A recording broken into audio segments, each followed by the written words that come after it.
Dobro, sad ćemo preći na drugi deo programa. Naravno, sad znate da sad bez viza možete da putujete u Brazil za koju nedelju, to je odlična stvar. Za sada dok ne putujete, Jonathan Lake je bio moj rezident, jednu godinu mlađi od mene i naučio sam ga prvim koracima fako, muzifikacije. Naravno, on je sad umeđu vremenu to razvio do perfekcije i kao što sam uvijek pričao, znači kao što samuraji imaju način sečenja i da je umetnost mačevanja, a ne ubijati ljude, tako da sam uvijek njemu govorio, vidim da je to doveo do savršenstva, da operacija to mora da bude elegantna. Ideja da ćemo u prvom bloku on pričati o tome kako on vidi operaciju katarakte, koji su tu problemi, nedostaci i kako može da ih reši, i onda ćemo nakrenuti jednu malu diskusiju po pitanju nekih topika u principu presbiopija, rešenje za presbiopiju, fak, nafak, nosočevi i tako dalje. Jonathan, please take your seat. Mirko, thank you very much for the invitation. It is an honor and a pleasure to be here in this beautiful city with a beautiful language. I've been very surprised. I've been here before, but it always gets better. And I hope we can continue with this exchange and always try for the best here. And I'm very excited to give this sort of class because we are going through a major shift now in cataract surgery. I think that there isn't a big difference between cataract surgery and refractive surgery now. So both classes will eventually become the same topic. What is happening with cataract surgery? In this class, we will go through several steps, and I will try to pass on my view on what is how we can overcome some of these difficulties. But I feel that the next years we won't have these difficulties anymore. The surgery is advancing. It'll become more technical, more automated, and maybe we'll be operating less, but we'll be achieving and giving better sight to more people. And this first video is one that really excites me. I was able to find it in 1950, Harold Ridley's first cataract, and it shows exactly how much we've moved ever since. This was 1951, and this was broadcast by BBC, and he didn't use a microscope, and we can see how the incision was made. Not to shock most of the presence, but for the time, it's extremely modern surgery. It wasn't very well accepted by the rest of the ophthalmological society, but it's the birth of what we did today. So here we see a cataract that is fortunately becoming less frequent. And what is important in this case is the use of the first IOL, which is made by a company that exists today, which is Rayner. And we can see that the lens flipped, flew out. All these difficulties that fortunately they also have become less frequent. And here we see them implanting one of the first lenses ever. And although we've always heard of the surgery, I always like to start any sort of class of cataract and share the surgery with you. And please feel free to interrupt me. I want this presentation to be as informal as possible. And from this first surgery, one of the first ones ever made, now, especially last year, technology that's been available for 10 to 12 years, but they're starting to apply it for cataract surgery, and that is the use of femtosecond laser. And this is a device of a startup company, and they want to scan the whole eye, analyze the characteristics of the eye in automated fashion, and then perform laser surgery on the cataract itself. With this type of laser, they aim to prepare both the cornea using limbal relaxing incisions or even astigmatic keratotomy, essentially anything you want. And what is very important, and you'll see later on, is also the incisions. So you can prepare the incisions in any fashion. After preparing the cornea for entry and for the refractive part, it will perform a full analysis of the anterior segment and then perform with a femtosecond laser a division of the crystalline lens of the cataract itself. And the first time I saw the surgery experimentally, I imagined doing the conventional divide and conquer. But here they proposed to divide it in several small squares, which they achieve such a size that they won't even need ultrasound to be aspirated and removed from the eye. So, and this is all done within the crystalline lens without removal of the anterior capsule. After division of the lens, you can remove the anterior capsule, and I'll approach this. This is an actual image of the live eye. The crystalline lens fragmented already previously, but the rhexis, which is to me the hardest to learn, the steepest curve, and the most important one of phakic emulsification, you can customize it to any size. You can reproduce it in any way for any type of lens.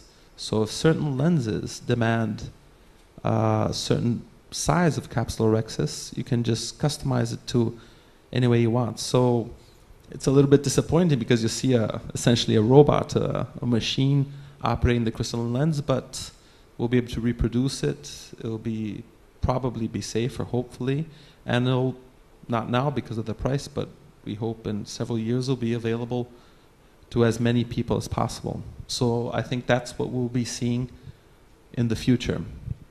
So as I said, there's a whole shift in the paradigm. This class years ago would be essentially focused on technique. But now when you go to conferences and you talk about cataract and phakic emulsification, you talk about intraocular lens, you talk about the optical result. What you want for far distance, how you correct the astigmatism, how you correct presbyopia, and the technique is secondary. But however, it still is very important. So I want to go step through each part of the most important parts of the procedure, and then we can discuss this also later on. So one of the main points of cataract surgery, and it is usually underestimated because due to its great importance, are the incisions. The incisions, they can really make the surgery unsuccessful if poorly performed. They can reduce optical quality, and they can eventually lead to complications. We developed a teaching method in Brazil for residents, and the incisions, due to its complexity, it's left to the end. So the resident starts with the latter parts of the surgery, the final parts, and then once he's acquired comfort within the eye, then he goes to the incisions. So what is ideal incision? It's what we've seen from manual surgery.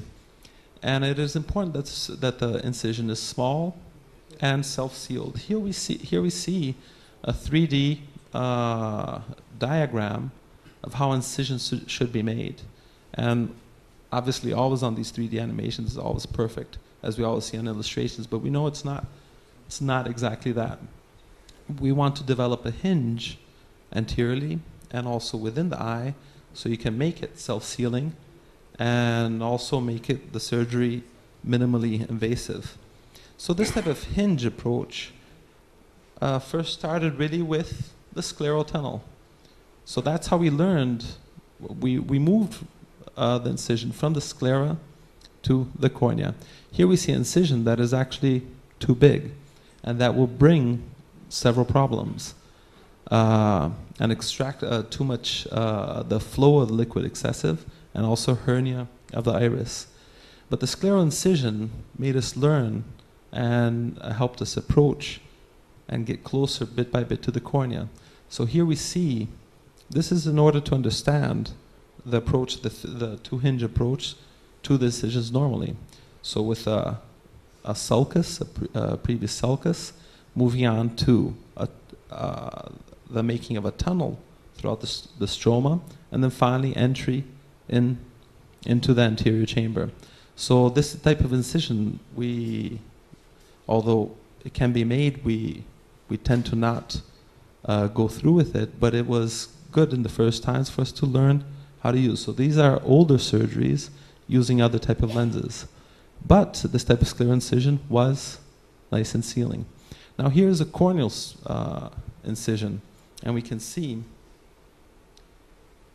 that it presents a problem because it is too anterior. So this is an exaggerate, this is a complication. This is an incision that was made almost in the middle of the cornea, and it hinders the access to the crystalline lens, and it won't be self-sealing, and it won't be adequate to put a lens. In this case, the surgery was continued, but we can see that there's distortion of the cornea throughout the entire surgery. So the position of the incision turns out to be extremely important.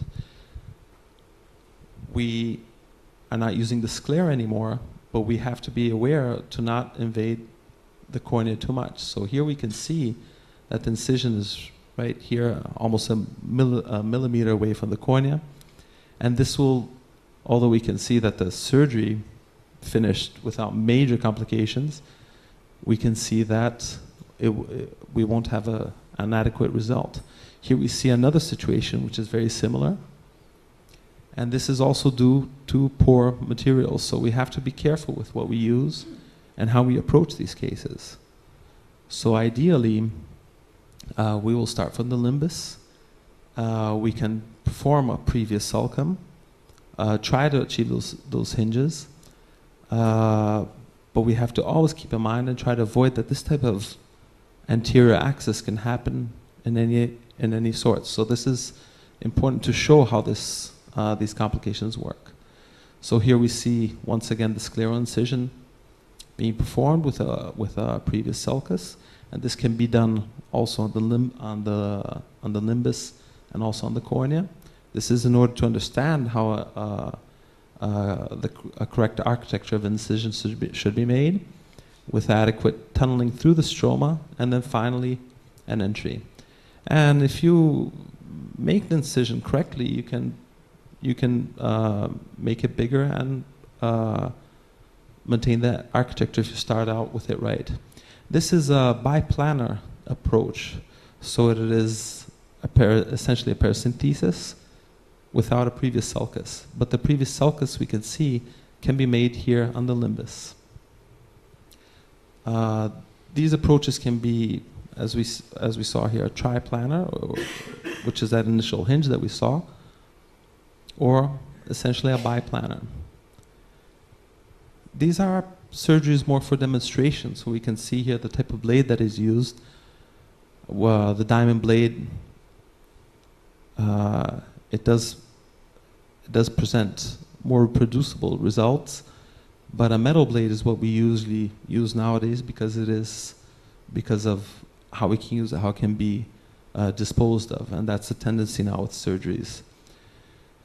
Here we see a simultaneous incision. Simultaneous incisions are made on topical surgeries in order to fixate the eye, and here we see a biplanar approach. And once again here, a biplanar approach without a previous sulcus. I'm showing these several situations of incisions because I still think we have severe limitations with incisions. I think ideally the confection with a laser or something that is actually reproducible, we will achieve better results. But these are the incisions that we have contact with, and they also bring good results. So we can discuss this further. Which of those do you use? So nowadays, with the safest type of surgery is with a previous sulcus. So if you make the previous sulcus and then tunnel through the stroma and then go in, you can have that same hinge, which is represented here on that first video. But this can also be achieved with biplanar. It depends on the type of situation, the type of eye.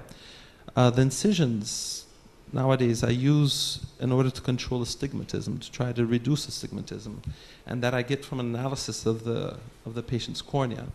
So if I perform a relaxing incision, that will help with the previous sulcus, and then will help make the incision in in a 3-hinge manner in this way. So it varies. The biplanar surgery, the biplanar incision, I'm going to show us some more examples, but the only way we can study the incision after the surgery is with a tomography, and we can see that we can achieve that type of hinge with a certain movement. These incisions that I'm showing now are micro incisions with 2.2 blades. Here we see a simultaneous incision and a biplanar approach. So direct stromal tunneling, and then at the end you try to perform a hinge and make this self-sealing. The 2.2 incision,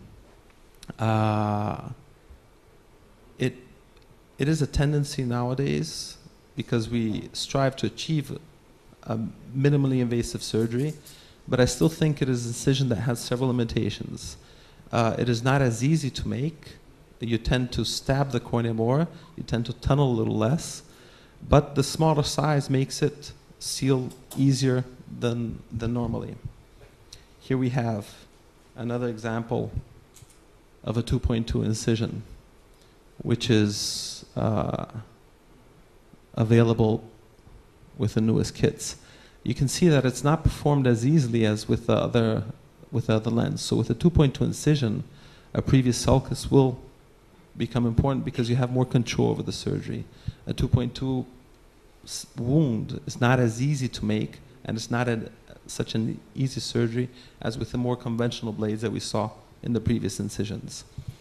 And in an elegant paper made by Howard Fine, he was able to study his, maybe we should hit the lights a bit for just the front ones. We can see here the confection of his incisions after the surgery, and we can see the ideal shape of his biplanar approach to a corneal incision. Howard Fine was the doctor that developed this type of incision, this approach from the cornea, and this type of design is what we actually achieve. So we have that 3D animation ideal incision, but what we usually get with the incisions, what we try to get, and this is self-sealing, is this type of incision. And with femtosecond, which is not available right now, we will probably be able to make real hinge incisions. So the point of this was to show worse situations, bad situations of incisions, but I don't think we have achieved the excellent incision yet. So I use both biplanar and triplanar approaches, a 3-plane or a 2-plane surgery incision. But this is what I think is being made, but I don't think we are as precise, although we do achieve good results with small astigmatism. So that is an important point of the technique of the surgery. And I would like to move on now to the use of OVDs. OVDs, or ophthalmic viscoelastic devices. And I'd like to talk about it because it's something that may be a source of confusion. We talk about dispersive and we talk about cohesive, and there are laboratories that come with mixed properties. So what does an OVD or a viscoelastic device actually do? What is it exactly? So we essentially have 3 types of substances that are used in viscoelastic devices. We have sodium hyaluronate, methylcellulose, and chondroitin sulfate. Now the mixture of especially sodium hyaluronate and chondroitin sulfate will result in viscoelastics that can be more dispersive or more cohesive. And this will occur according to densities. You will see a laboratory talking to you about viscoelastics that have both dispersive and cohesive properties. But what they do is mix the type of densities of these 2 different substances and try to achieve either more cohesive or more dispersive type of substance. And whenever I saw a class talking about dispersive and cohesive, I always thought it was hard to try to imagine that. We can always study the application, but it's another thing to see how it actually works. So in this video, we can see both of them side by side. So on the right, on the left, you see a cohesive viscoelastic, and on the right, you see a dispersive viscoelastic. So on the left, the cohesive, it is sort of like a actual blob, while the dispersive, it spreads on the blade. So a dispersive viscoelastic device, it will cover a surface. So that is the more adequate viscoelastic to use to cover the endothelium. So that will be a more protective viscoelastic. The cohesive viscoelastic, we can see it is very dense, and it is cohesive. The molecules, they bind together a lot. So it will come out of the eye easily. So when do we use cohesive viscoelastics? When we want it to come out easily. So we use it just to form a bigger space. We use it for implanting the IOL. Why? Because once we implant the IOL, we will be at the end of the surgery, and we can remove this type of viscoelastic very quickly. Here we see a viscoelastic that has mixed properties. But a mixed property means what? That it is more cohesive than a dispersive agent, but it still is a cohesive agent. In this case, this is Discovisc, which is available by Alcon. We can see it spread inside the cornea, but on the right-hand side, you can see that it formed a similar, for lack of a better word, similar blob. So here we see it spreading. We can see that it does have a certain amount of cohesiveness, but here it does, and then here it's not as cohesive as what you saw on the blade, but it does maintain a certain cohesiveness. So I don't think it has dual properties. I think it is more cohesive, less dispersive than a dispersive viscoelastic. So you can use combinations of viscoelastics during the surgery, or you can use only one for several types of surgeries. This is the same viscoelastic. This is after the removal of the crystalline lens, after the removal of the cataract. We can see that it still spreads, but it'll also form, it'll also fill out the capsule bag enough for the introduction of an intraocular lens.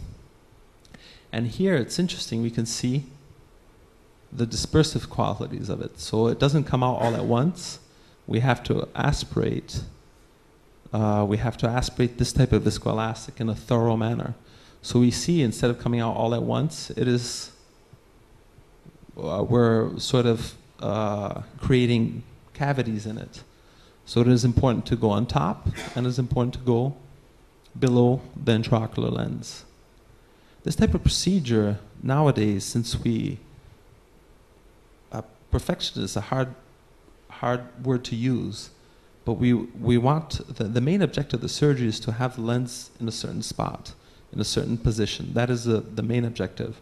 And so the viscoelastic can't be removing the intraocular lens from this position. So it is a maneuver that in the beginning we may find a little bit hard,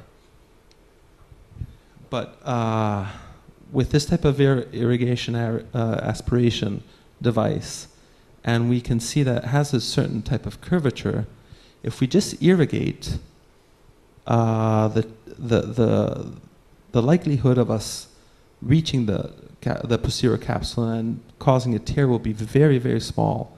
Actually, if you don't aspirate at all, if you just irrigate, you'll be able to push most of the viscoelastic from behind the lens. And now with aspiration, you can see that the part of the aspiration device is still far away from the posterior capsule.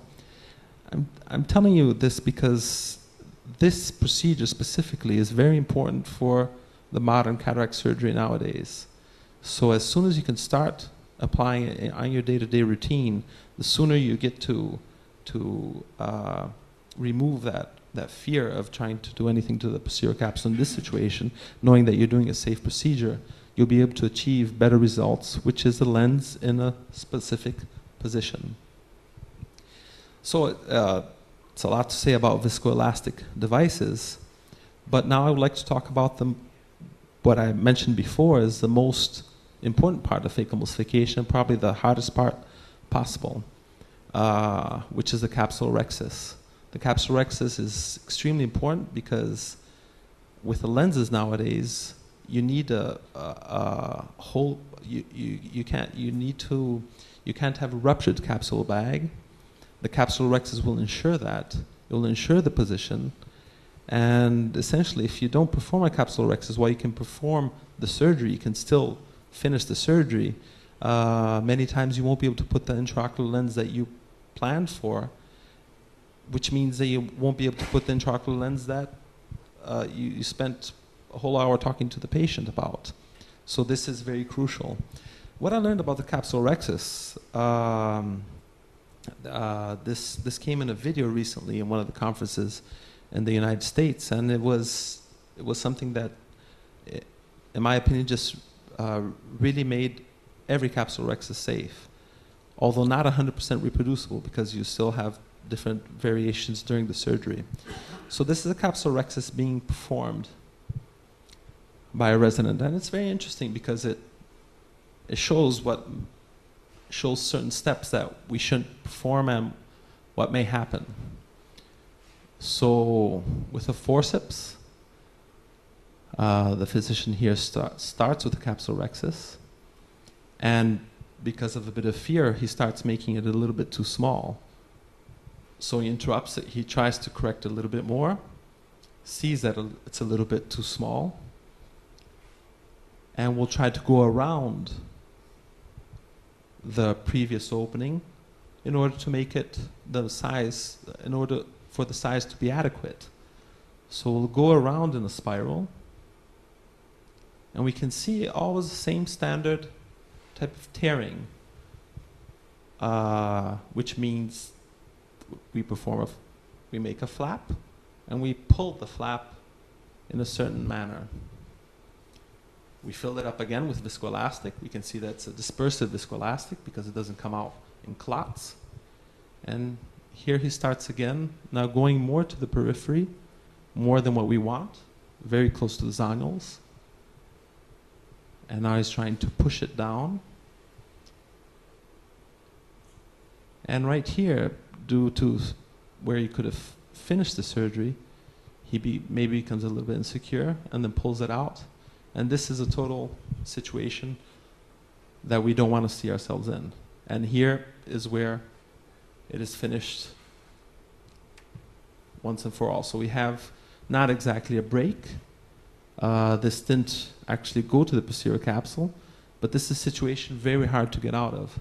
So you want to prevent this type of situation. You want to take certain procedures to avoid this type of situation because it becomes very hard. So there are two terms in capsulorhexis which I think are important. And they're terms that frustrate a little bit because I can't really translate this to Portuguese when I try to pass this on. I don't know how it would be in Serbian either.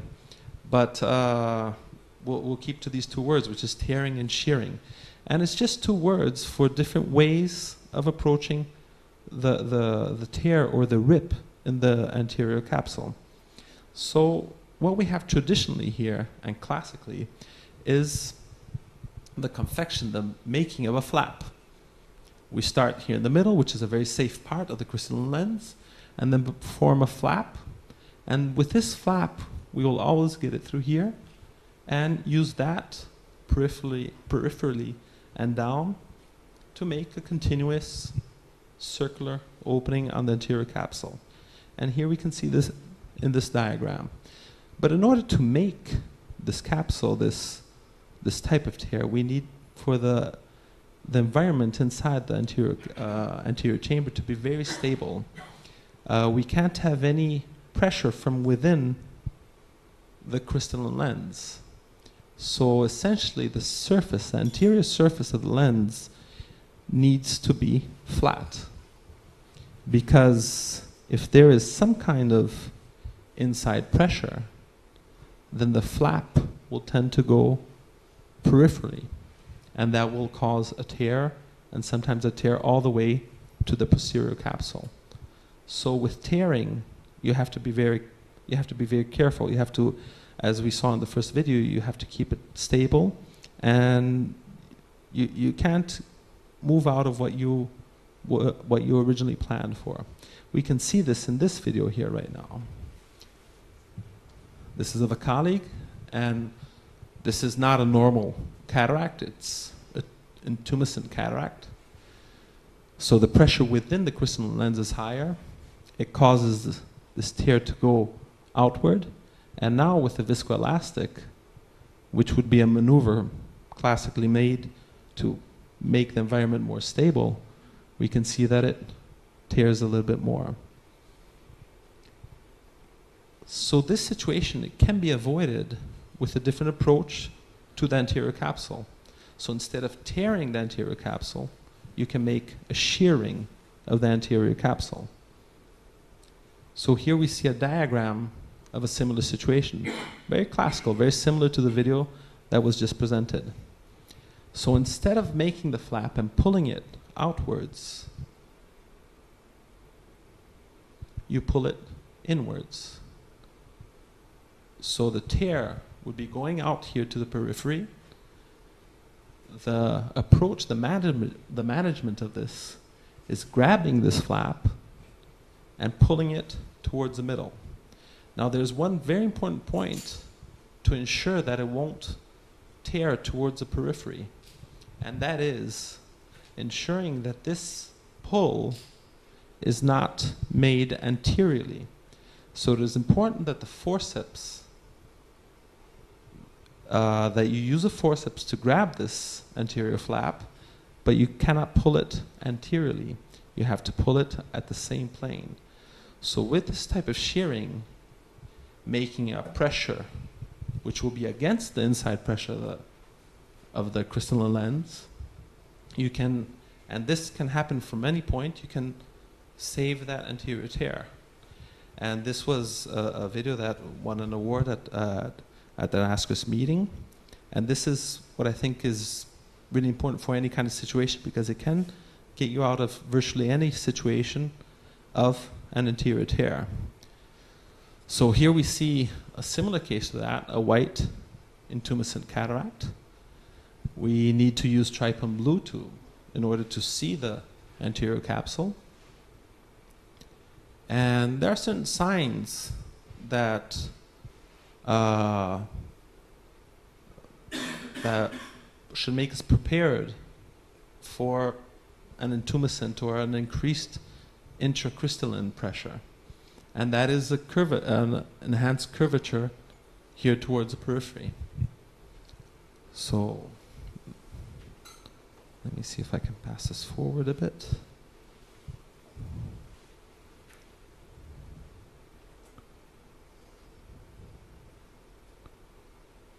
Okay, so here we see intracameral anesthesia. Now we'll be using the trypan blue, which will dye the anterior capsule.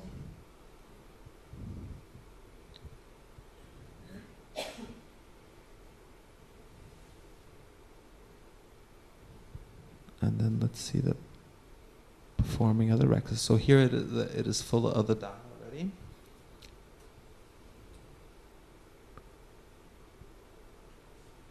And here we will see what will happen now with the capsular rexus.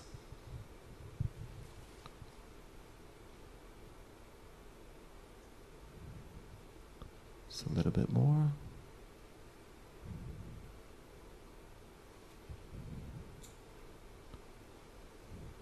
This is a procedure this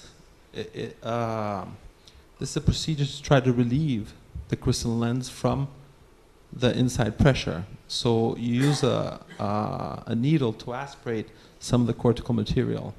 We can see that the middle part of the crystalline lens was aspirated, but the periphery still is a little bit more curved. So let's see if that helped us a bit more.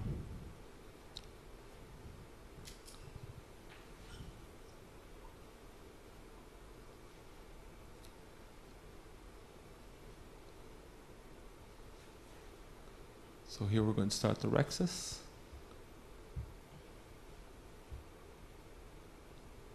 using viscoelastic to achieve that type of, to stabilize the inside pressure.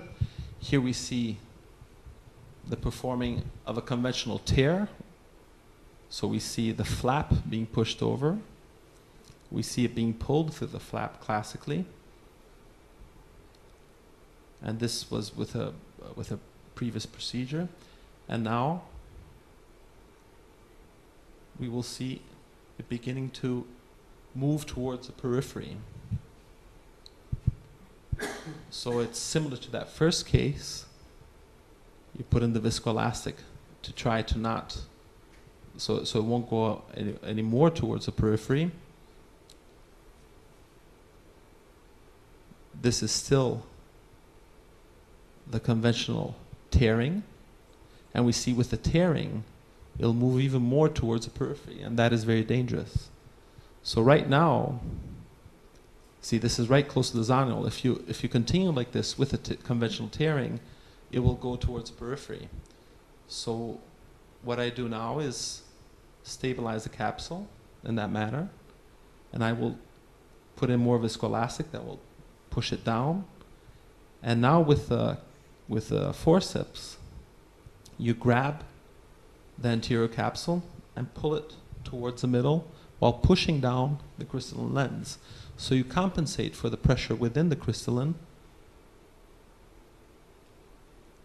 and then you'll be able to, let's see what happens here.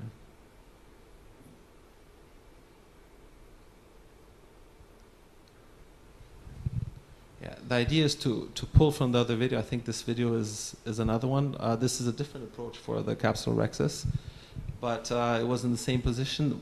But what was done here was a cut in this direction, and then it continued the other way. It is a way of correcting the capsular rhexis. Must have used the other video. Okay. Anyway, so this was one approach. I think at the end of the class I'll come back to this video and show it to you. It is a different approach, but still we must be careful because you can try several approaches to protect the rhexis, but still it might not be very helpful, as we can see here. So, did you see what happened here? No. You can try to perform several procedures, but sometimes none of them are just quite enough. So this is a classic Argentinian flag. Actually, you can perform a capsular rhexis here. Does anybody have any suggestion of any approach in this case here? So, yeah, maybe femtosecond. For sure, femtosecond would have helped a bit more, but even with both approaches that were shown, this type of maneuver just can't be avoided, and you just have to convert to a normal extra capsule removal, or yeah, this is a very specific case. Just by touching the anterior capsule, then it just burst open. So I will go back to yes. Yes. We were trying. No. We were trying to perform a small rhexis just so it wouldn't run, and that's just burst open. What was done in this case, we don't have the video for it, but you can perform openings here on the periphery with a scissors, similar to what was done in the previous surgery, and then just make a big opening and then bring the nucleus up ahead. But this is not. You want to try to try different approaches for this. Well, so capsular rhexis, you can see that there are different problems and there are different solutions towards it. It's a crucial surgery. And now I would like to move on to phaco emulsification. Now, phaco emulsification is very complex also.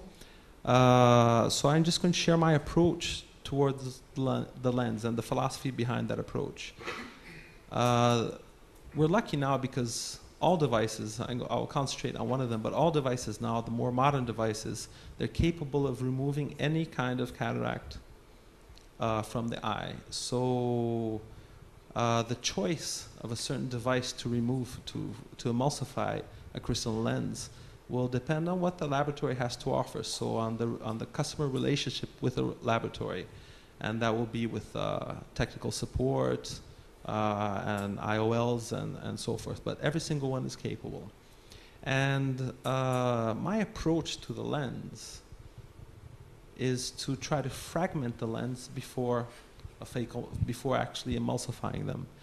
During phaco emulsification, we don't have a very stable environment. We have the entry of fluid, the exit of fluid, and that can vary from eye to eye. That can vary according to your incision, according to anything that happened before surgery. So I think the pre-fragmentation is very interesting. Here is a film for pre-fragmenting, and I think it is better to previously cut the crystalline lens than to try to emulsify it directly. Okay, maybe the other videos behind that, or some kind of. So here I will demonstrate how this is done. I didn't talk about hydrodissection or hydrodelineation, which is the use of fluid for cleavage of the crystalline lens.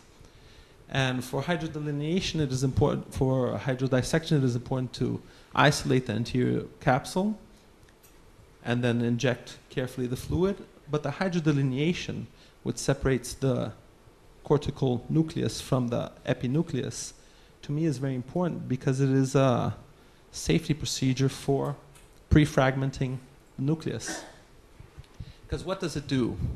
By separating the epinucleus from the nucleus, you will create a cushion of epinucleus that will protect the posterior capsule. The pre-slicing of the cataract, or the pre-fragmentation of the cataract, can be done by two manners, and this will be done with two hooks.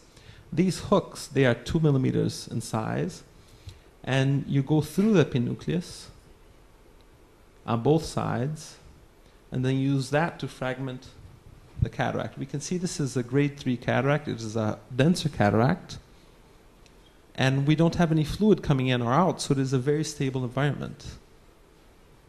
And with a good viscoelastic, and you can leave the eye, you can repeat this several times, you can fragment it into as many times as you want. And this is all before the actual emulsification begins. So this to me is a very interesting approach. So what this does, what a pre-fragmentation does, is prepare the nucleus for the conquer before having any difficulties. I say that because I don't find it very comfortable to go in with an emulsifier and the lens. It is possible to do any kind of technique, any chopping technique, any quick chopping technique, but you have to hold on to the nucleus, you have to separate it, and if you get very extreme nucleuses, very hard nuclei, then it can be harder to perform, although always possible. This is just a measure. It's not an absolute measure. It's just something that makes me more comfortable. And another interesting approach, and Dr. Akahoshi from Japan is the one who developed both these procedures, is the phaco chop. So he uses a device that he developed, and here you work in the middle. You don't have to go to the periphery, and you perform the pre-chopping of the nucleus. My only problem with this procedure is that we can see that you have to apply, with this cataract, which is a grade 2 cataract, you have to apply a certain amount of strength against the xynos in order to go into the crystalline lens and be able to fracture it. You can perform this several times. It still is a safe procedure, but we can see if the nucleus is very hard, you have to perform this with the aid of another instrument. So, in my opinion, the use of these two instruments is more effective because it can be more reproduced. But that is very personal. That is a personal choice. With softer cataracts, this procedure is easier to perform. We can see that still there is a certain amount of pressure that is applied to the eye, and which I personally am not extremely fond of, but it's a very good option. Very good option for what? Same as before, preparing the crystalline lens, fracturing the crystalline lens, leaving it set for conquest, in a stable manner. So no matter which device I have, no matter what I use to conquer it, I know that these fragments will be ready for me to aspirate and remove from the eye. And how can we do this? We use it with ultrasound, and there's been several changes in ultrasound nowadays. The ultrasound used for emulsification of the crystalline lens. I'm going to show you the newest technology, which is available from alcohol in the Infinity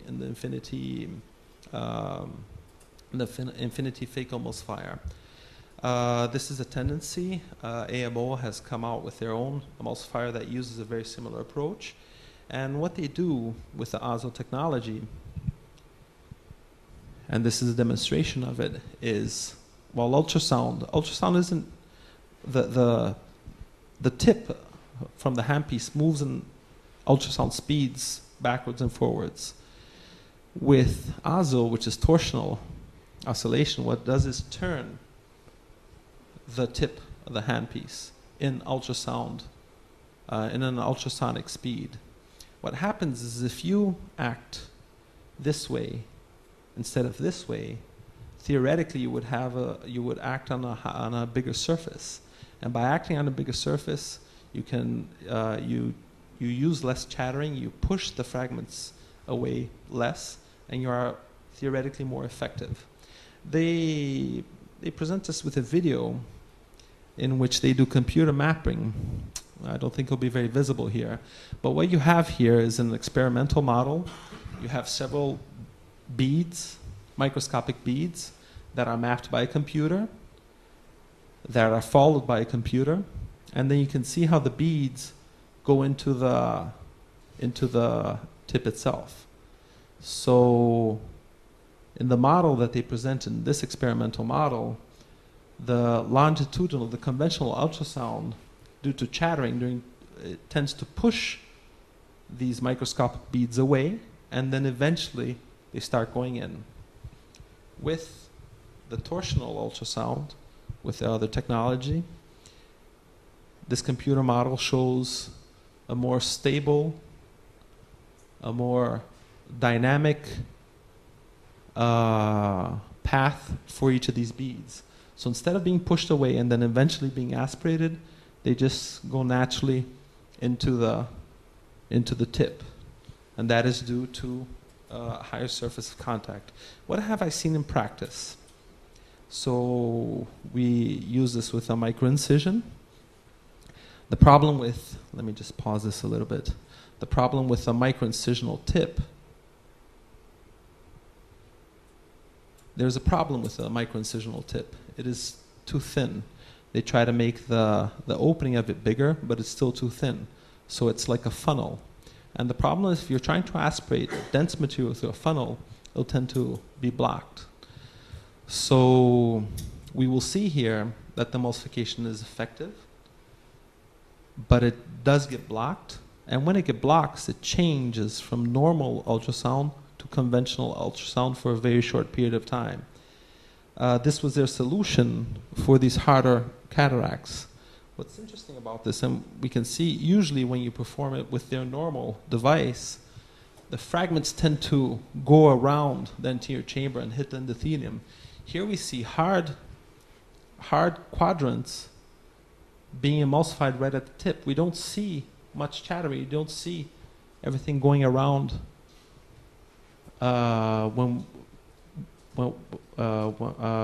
which is what we usually see when we are using previous devices from the same laboratory. And whenever it blocks, we can see that the ultrasound turns on once again. So I find that for this laboratory, specifically for their ultrasound, it helps us achieve maybe a faster surgery.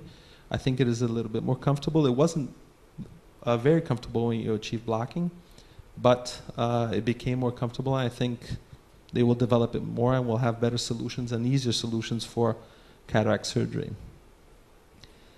Well, and this is one of the situations which we really never want to deal with, but we'll always have to deal with, which is vitreous loss at different times. So this is something that eventually everybody who has operated or will operate will always go through, which is you're emulsifying, and for some reason something happened during surgery, and then you lose a fragment of the lens into the vitreous, and that is, it's not good, because you'll have to totally change your approach. But what's important is that you recognize when this happens, and as an anterior segment surgeon, talking to retinal specialists, we have to really respect this area. Since we tend to operate only in front of the more anterior part of the eye, we tend to not, we don't see what's happening behind. But we must not forget how the base of the vitreous works. And what happens at the base of the vitreous, although it's disconnected from the lens itself, the base of the vitreous, it forms part of the retina. The fibers coming from the vitreous at the base of the vitreous will help form part of the internal membrane of the retina. So it's not exaggerated to mention that the base of the vitreous is part of the retina. So big manipulations where you try to move, or you try to go after the lens or try to bring it up will bring direct consequences for the retina itself. My suggestion in these cases, when you're performing surgery and you always want to increase your results, you have to have a backup. You have to have a retinal surgeon that will be on standby and that you're on good terms with, and that will help you get rid of these situations in order to not make things worse. So there are several ways to manage posterior ruptures and managing nuclei, but if it went down, or if there's a lot of vitreous, the best way is to refer to a retinal surgeon, and if not to solve the situation right there, to solve it later, or at least to really accompany any kind of consequences that you have. So here are worse situations. This is Nolder surgery. This is managing. When we try to manage a rupture while we still have crystalline lens, we try to be as soothing as possible. So it is important, our first reaction is to remove the lens. It's important to stop what we're doing and then carefully dissect any vitreous that might be stuck on the incision or on the tip, in order to not pull the vitreous, not cause any traction, and not cause anything directly to the retina. And it's important to recognize the signs, because here in this case we see a whole crystalline lens, and I don't know if did you notice this sign here? All of a sudden the iris dilates, the pupil dilates, and the crystalline lens moves posteriorly. So this is a very dangerous situation in which you have the whole crystalline lens, but you have probably a whole posterior tear. So it is important to recognize that in order to be able to have a successful surgery and to convert it later. And here we also have another situation. And what is important is we have to deal with this with adequate material, and perform surgery with minimum trauma to the vitreous itself, inducing minimal trauma to the retina. So if you have a very big fragment, and the best thing is to try to remove it as carefully as possible and isolate the vitreous, and then perform a careful vitrectomy. So these are some of the situations that we really want to try to avoid. So I would like to move on to the next situation, because we've been talking about parts and techniques of the surgery, but I would like to move on to what I consider right now is the most important part, which is what is establishing the new paradigm in cataract surgery, and this is intraocular lens. We talk about how to make the best surgery possible, because we really don't have much of a choice with the lenses that we have nowadays. And the lens from Alcon, this is a movie produced by Fernando Trindade from a state in Brazil, which is Minas Gerais. Here we see a typical modern intraocular lens, and this is for all laboratories, which is a single piece lens, which means that the haptic is part of the body. And this is a tendency because the IOLs that are made for the capsular bag are IOLs that are stable. If you have stability within the capsular bag, then you can predict your results. And what does that mean? That means that you can treat aberrations. That means that you can treat astigmatism. So it is extremely important that you maintain this design. The problem with this is that you have to, by implanting this type of lens, you also have to pay double attention. This was a movie that won an award at the Oscars video. And I chose to show this because this is actually very common. This is a patient that was already operated on. And what happened is that one of the haptics was inside the bag and the other one was outside the bag. Now, while the body of the lens itself is very high quality, the haptics are not. They're crude, they are rough. And if they stay in the ciliary sulcus, they will damage they will lead to hemorrhages and increase of IOP. So here we see the continuation of this. This was a patient that had high intraocular pressure, had repeated bleeding, and here we see the haptic outside of the capsular bag. And I don't know if it's very clear, but you have blood within the vitreous. And I've seen about 3 cases in which the patient was referred with this type of complaint, or which means that it didn't go back to the original surgeon. And with dilation, you see the haptic outside of the bag. And the solution to this, in this case, was to remove the haptic. But if we're dealing with multifocal lens with toric lens, then that means that our care has to be actually doubled. And as I said, this is even though it has become we need to achieve perfection, we have to try to minimize our errors. It still is a very exciting time for cataract surgeries. We are now in contact with technology. I think we've heard of it from they sent the Hubble into space exactly to avoid the aberrations that we have.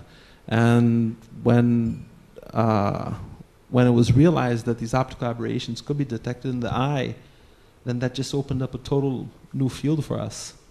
And with new devices that we have, we are capable nowadays of measuring the eye completely. So now the paradigm in cataract surgery is not just identifying low vision, but identifying quality of vision. What is hindering the quality of vision? What is bringing down the quality of vision of the eye? That will be important to discuss in the next debate. But what is important, the approach now to the patient with lower vision or with any kind of optical complaint is analyzing the aberrations, and by aberrations I mean everything: myopia, hyperopia, astigmatism, spherical aberration. But we have to measure of the cornea and of the lens always, because that will determine our treatment, whether it will be anteriorly on the cornea or posteriorly on the crystalline lens. This, with a pentacam, we can measure anything on the anterior segment of the eye, any kind of aberration on the cornea, by associating this with a full aberrometry of the eye, then we can see what type of aberration we have in the lens. And that is extremely important because the treatment, the lens, the crystalline lens, does have certain types of aberrations, does have astigmatism, and we have to isolate that astigmatism from the refractive astigmatism that he presents. So what we have now is we have better technology. It enables us to perform more surgeries. However, the expectations have become higher. The cataract surgery before, we had a grateful patient because the vision was restored to him. But now we want a patient that wants his vision restored as quickly as possible, that won't remove him from work at all, and with the best optical result.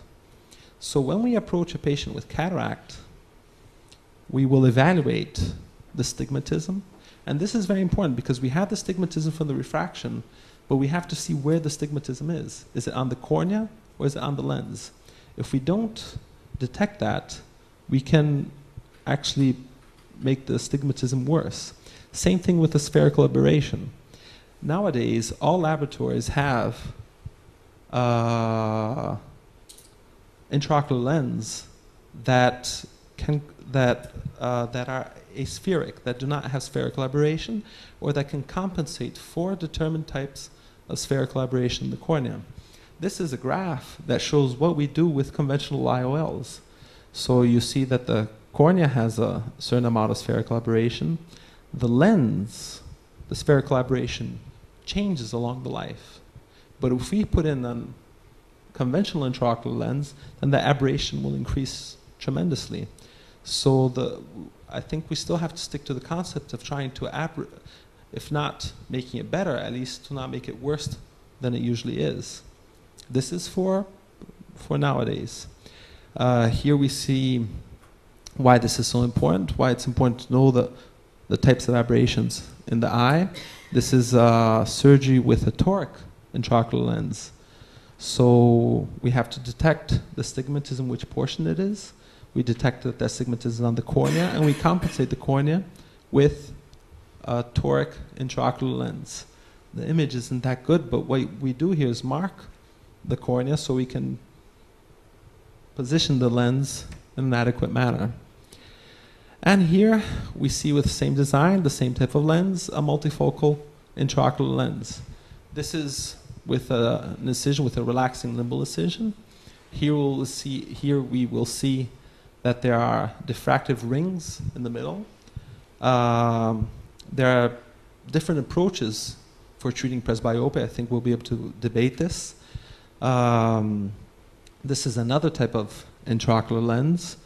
Hopefully, we have some results with this.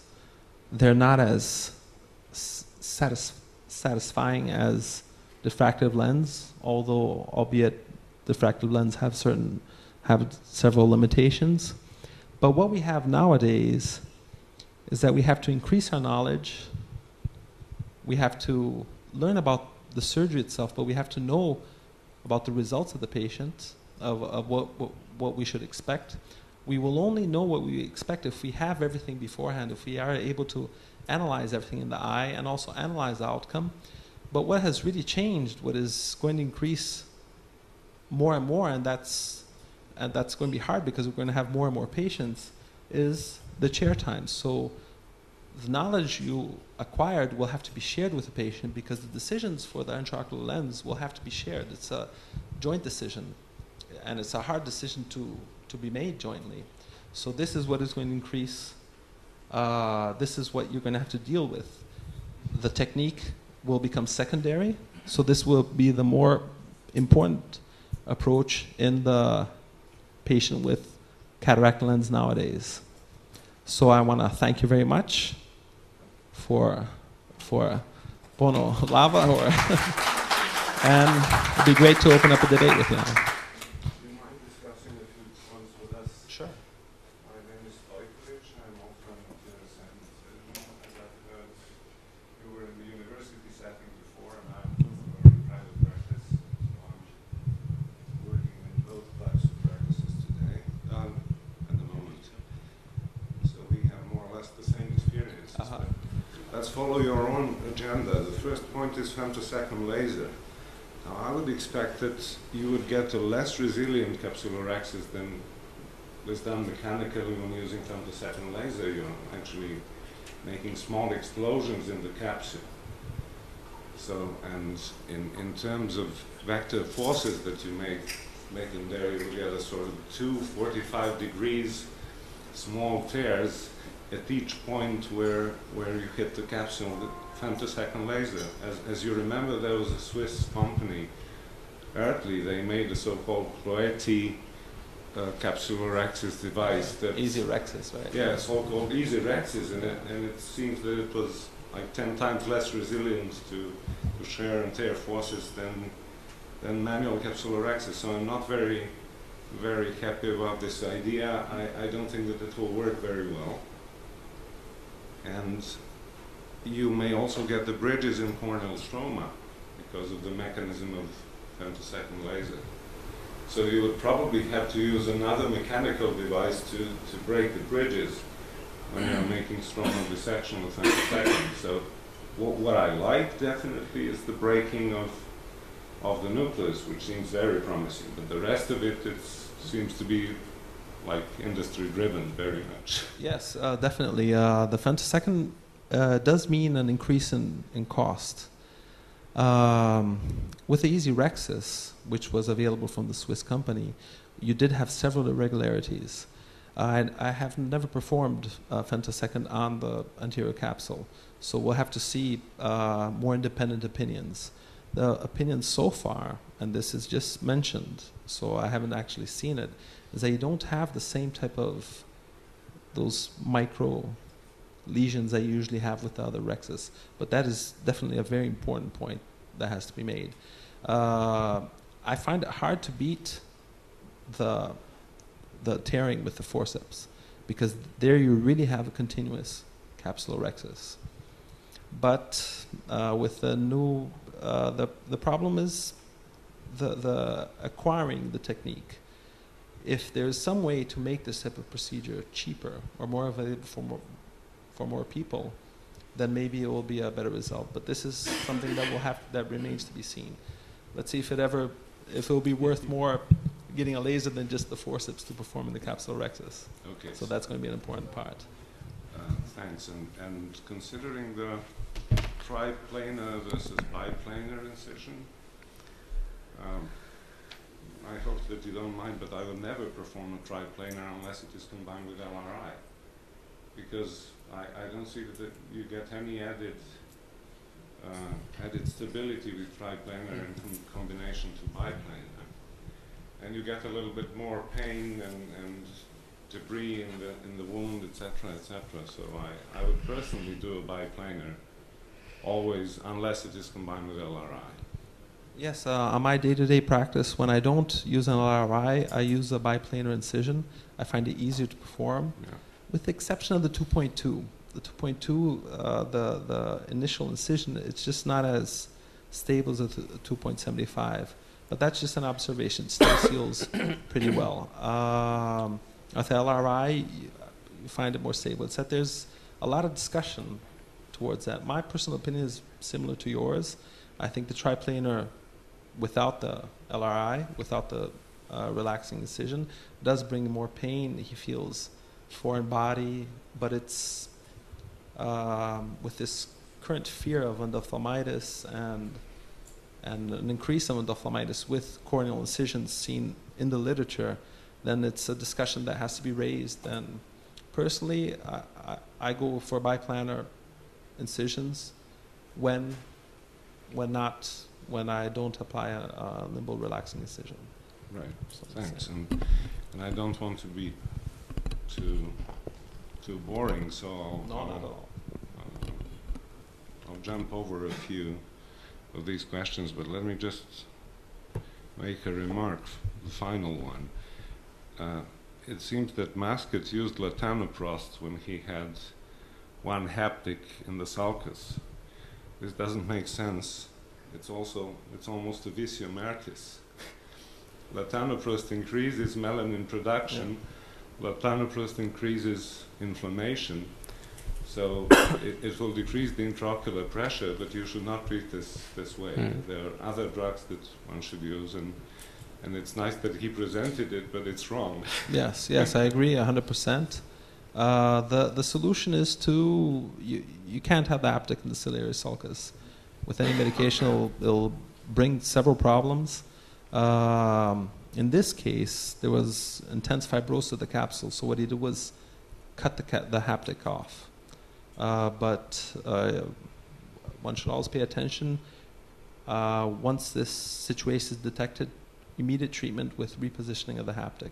if possible. But it can't be left there, and with latanoprost, then the results are even worse. Thanks a lot.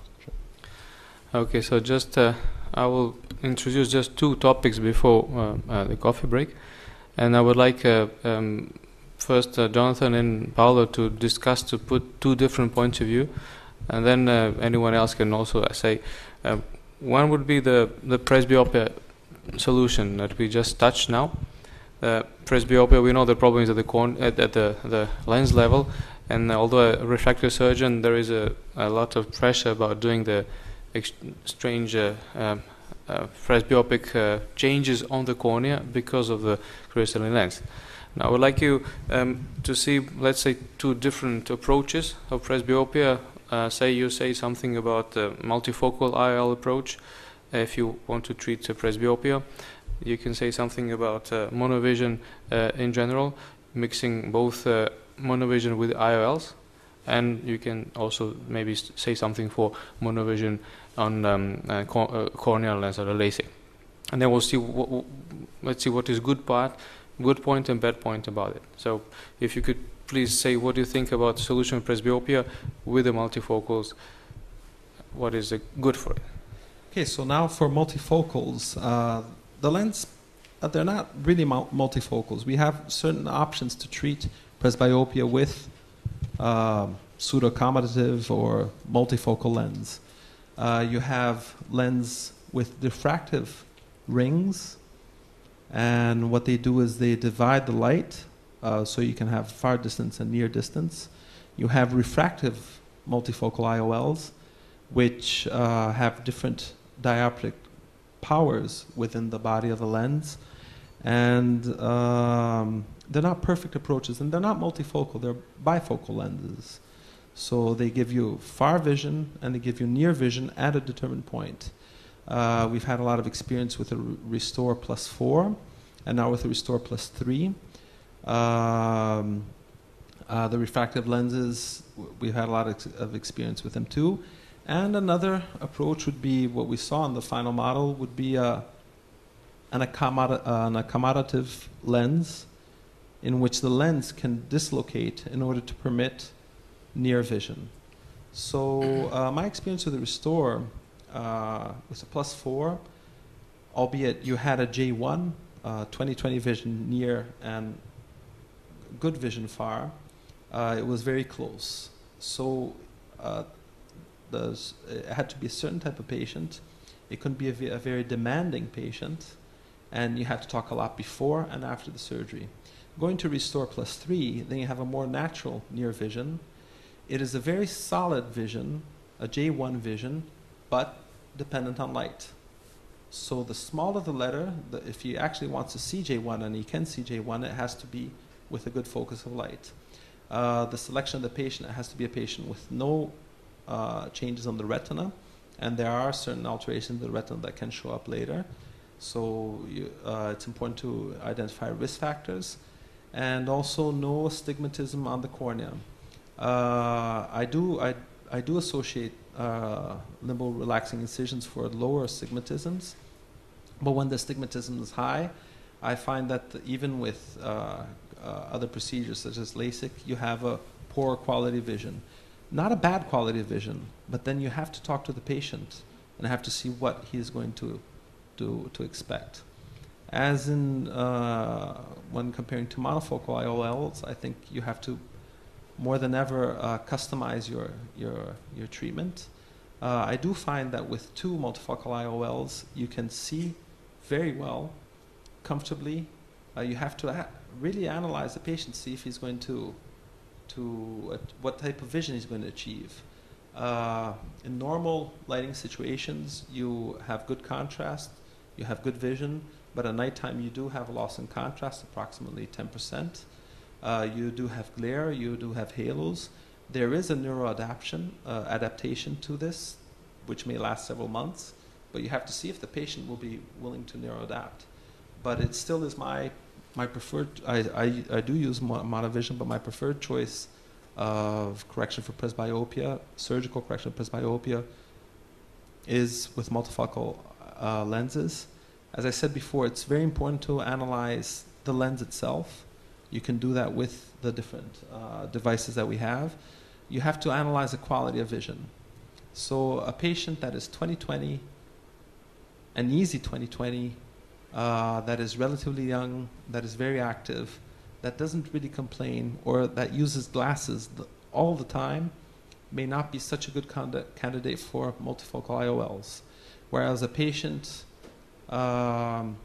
which has certain changes in the lenses, needs to wear glasses, but doesn't use them, which means that his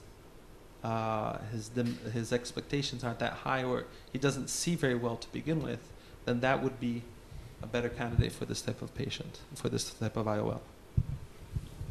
Okay, but not say bad things about that, please. Yeah, I'm going to try.